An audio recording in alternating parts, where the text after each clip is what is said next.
हरे कृष्णा। आज हम 9वें अध्याय का 8वां श्लोक पढ़ेंगे। 9.8 प्रकृतिम स्वाम अवष्टभ्य विसृजामि पुनः पुनः भूत ग्रामम इमं कृत्स्त्रम अवशम प्रकृते वशात।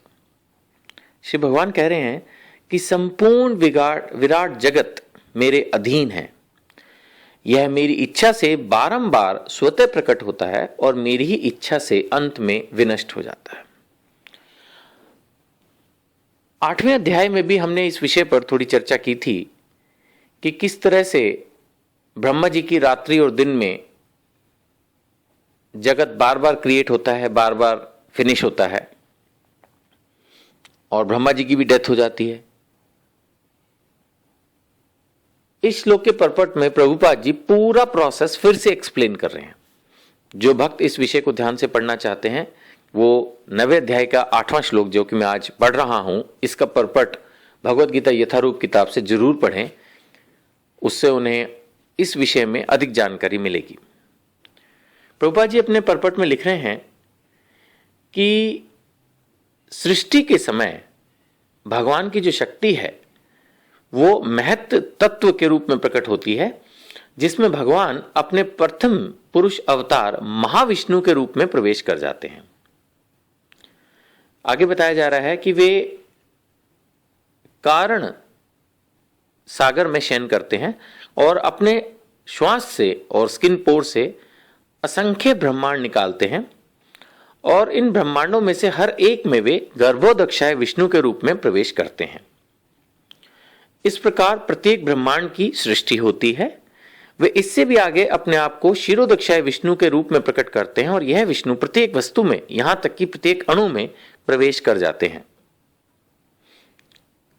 भगवान प्रत्येक वस्तु में प्रवेश करते हैं, इस तथ्य को यहां प्रभुपाद जी एक्सप्लेन कर रहे हैं। तो इस पैराग्राफ से एक बात हमें जानने को मिलती है जो कि हम पहले भी एक आध बार चर्चा कर चुके हैं कि भगवान विष्णु का रूप धरते हैं जब उन्होंने जगत की रचना करनी होती है। विष्णु 3 तरह के हैं। पहले हैं जो मुख्य विष्णु हैं वो है महाविष्णु।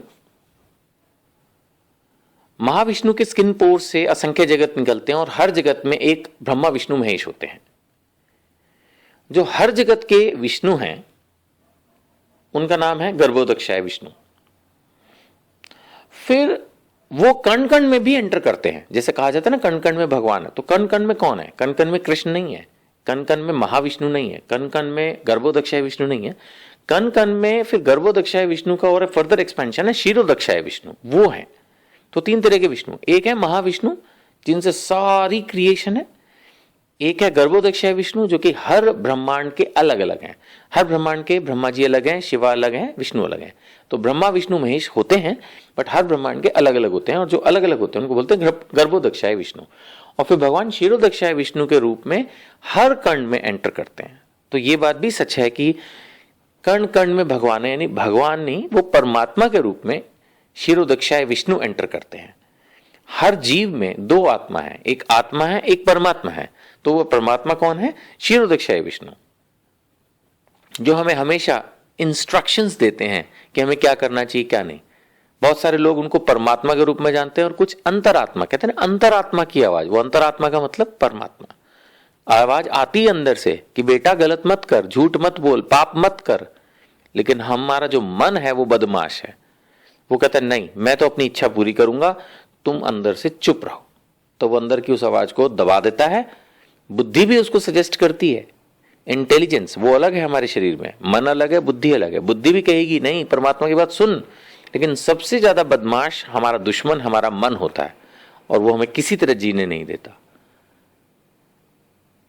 खैर, इस विषय पे हम पहले भी कई बार चर्चा कर चुके हैं और आगे करते रहेंगे।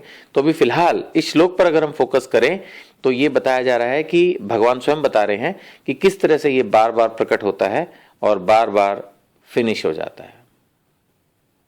आगे श्रील प्रभुपाद इसी श्लोक के परपट में बता रहे हैं कि जहां तक जीवात्मा को संबंध है वे इस भौतिक प्रकृति में गर्भस्थ किए जाते हैं और अपने पूर्व जन्म के कर्मों के अनुसार योनियां ग्रहण करते हैं और इस प्रकार भौतिक जगत में कार्यकलाप आरंभ हो जाते हैं।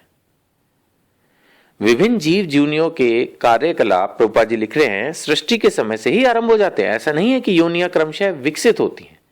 सारी की सारी योनियां ब्रह्मांड की सृष्टि के साथ ही उत्पन्न होती हैं।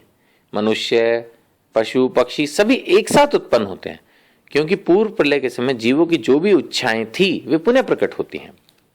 एक तरह से प्रभुपाद उस थियोरी को कंडेम कर रहे हैं जिसमें बताया जाता है कि मनुष्य जो है वो बंदरों से विकसित हुआ। प्रभुपाद बता रहे हैं कि ऐसा कुछ नहीं है। शास्त्रों के अनुसार सभी योनियां एक साथ प्रकट होती हैं।